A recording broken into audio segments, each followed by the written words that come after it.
এভাবে বসেছেন কেন? পড়ে যাবেন তো। না, আমি ঠিক আছি।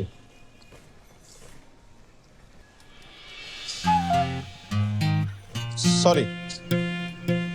মামা, মামির লগে রাইখা আমার তোরা ধরলেন, এরকম তো কখনো হয় নাই।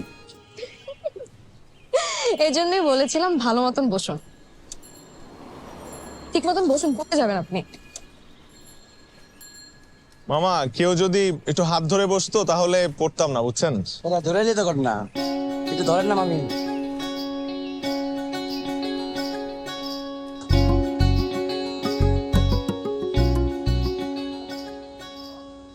কেমন? এটা আমারও খুব পছন্দের খাবার। তাই নাকি? না, তাহলে তো ভালোই হলো। কোন একটা জিনিস তো কমন পাওয়া গেল।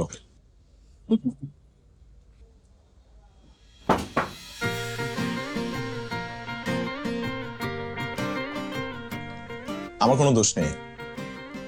প্রথমবার কোনো সুন্দরী নারীর সাথে বসে তেয়ারি খাচ্ছি। প্রকৃতি সাধারণভাবেই মেনে নিতে পারেনি। বাট আর হবে না, মানে দ্বিতীয়বার আর হবে না, আই প্রমিস। আপনি কিন্তু বেশ মজা করে কথা বলতে পারেন।